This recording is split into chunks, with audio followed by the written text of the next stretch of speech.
Hey guys, Ebony Monique here with EFG Business, coming to inspire, teach, and educate. Always reminding you to be a reflection of your own self. If you're new here, the channel's all about faith, family, business, and hair. Don't forget to like, comment, and subscribe. Okay, guys, we're back again. Last week we went over how you get your credit score, and so today I'm just gonna jump right into it. We're talking about how to get your credit score to move how you want it to,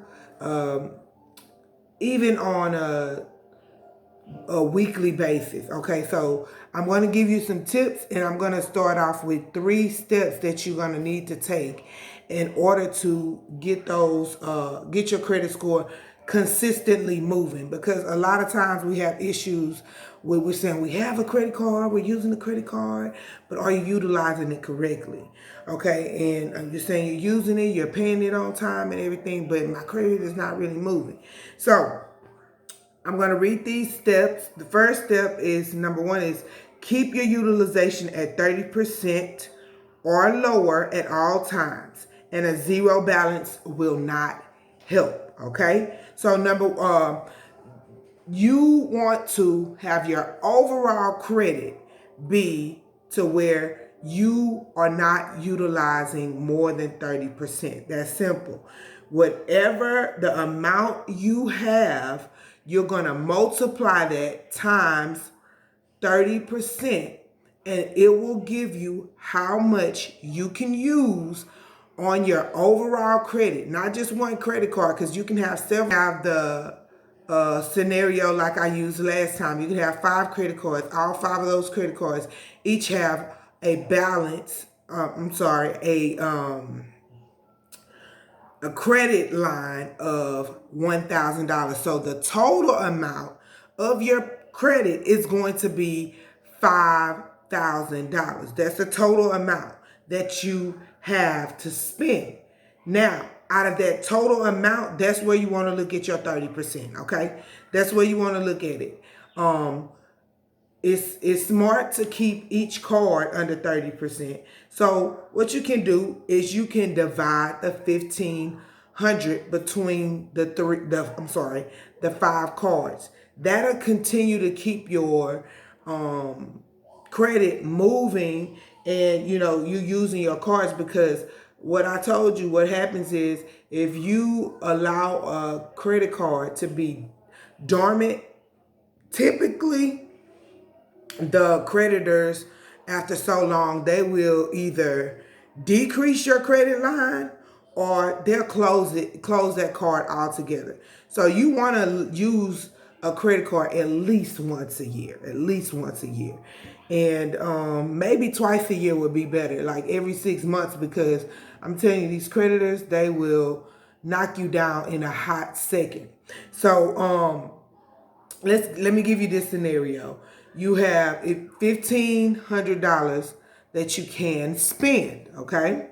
So that means that each one of those credit cards, you can only spend $300, okay? That's 30% on each one anyway, right? So if you're someone who cannot keep up with, I got to pay all 5 of these bills and the due dates, I say stick to just one credit card at a time, within those 6 months, okay?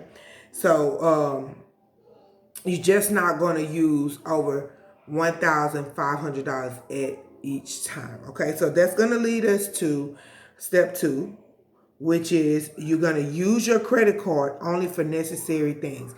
This is utilizing credit in a responsible way. That once you have really gotten down how to use credit, how credit can be leveraged for you, you can move past this. But for those who are just trying to get their credit to where they are able to purchase a home and do different things like that, then you want to just stick to the smart way and take these steps that I'm giving you. You don't want to try to use it for investments and all of this that people tell you, because if you are not financially savvy to do certain things, you do not need to step out and try to do them. So you're going to use those credit cards to pay only your bills. Bills are something that's going to come regardless. You are not going to be able to avoid bills. So paying your credit cards for gas, utilities, and what else I have on here? Groceries, those type of things. That is something smart to do because you gotta buy those things anyway. You set money aside for it anyway. So once you do it, allow it to report on your credit card. Okay? And then once it reports, because you're gonna have to continue to look at your credit score and monitor it. So something that I should have mentioned, which is you want to get a credit monitoring app, or Credit Karma, Credit Sesame, any of those to help you to just monitor it. They're not going to give you the accurate score, but it will give you a pretty great range of what your score actually is, and it'll show you when you have ups and downs. Experian is another one that's free. It will only give you your Experian report because there are three different there's Experian, TransUnion, and Equifax. So the for free, Experian will only give you the Experian one. It's very easy to sign up. Experian.com. You can do creditkarma.com. But the Experian will give you your FICO score, and that's going to be very, very, very close to what your score actually is. Okay, it doesn't update as much because I think they only do it monthly. It's not gonna you're not gonna be able to see those weekly bumps that you'll be able to see with Credit Karma. You will know that you're doing the right things on Credit Karma if you download that and you're doing what I am advising you to. So with the utilities, you let it report, and then once you report, you want to set that complete amount aside, okay, and pay on it. Let's just say if you pay, let's see, your light bill was $250, right? And you swipe the card for the $250. Now, it's not going to help you to pay it completely off because you cannot, zero balances don't help you. A lot of people I talk to, they say, well, I used my card like you told me to, and then I paid the whole thing off. Well, you're keeping a zero balance, so sometimes it might not even report, or it's going to look like you're scared and you're just trying to hurry up and pay it off.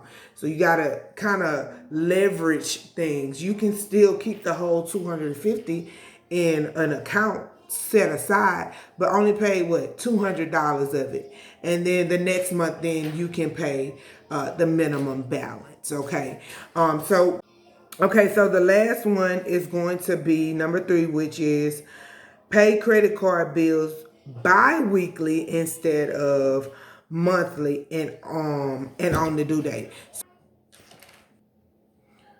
Okay, I was interrupted by my son, but okay.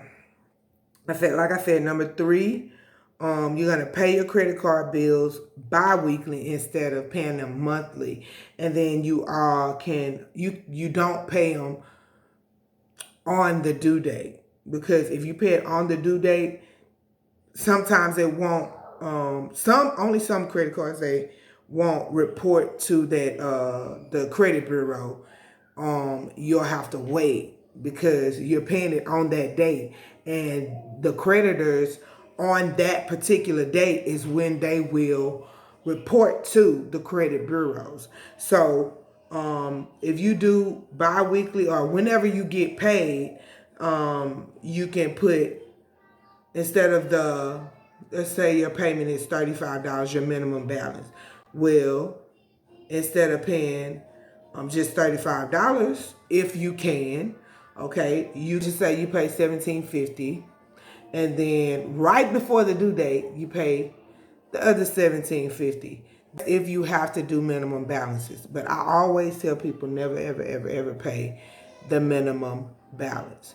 You want to go at least $10, $15, $20 above that. So let's just say if it's $35, you want to pay $50. Well, you can pay $25 for your first paycheck, and then the next paycheck you pay $25 more. So it's gonna look like, you know, you're knocking it down, but you can utilize it right back, okay? It's just using your credit cards. It's all about utilization when it comes to increasing your credit score and seeing those moves. You want to keep seeing those moves. You want to keep seeing yourself going up, because the whole point of anyone extending you credit is to see if you can utilize the credit correctly, not going over 30%, and pay them on time, okay, and get it paid down in a great amount of time, a good amount of time. You don't want to be spending years paying $1,000 or $2,000 off, because the way that the minimum balance works is exactly what you're gonna do. So I hope that was informative for you. That's just pretty much the gist of it. If you learn how to use the cards that way, only using it for what you need, until you're someone who is really great and understand what credit is to be used like. And I actually do have a video that I will be bringing out very soon. It's how to live off your credit. Okay, it can be very dangerous if you do not know what you're doing. So therefore, I felt like I should put out these series of videos before I actually went and put out the how to live off your credit, because there is in no way a good thing to ever just use credit to live. Okay, so with that being said, I'm going to sign off. Thank you guys for watching. Don't forget to like, comment, and subscribe. And please, please hit the notification button so you do not miss a video.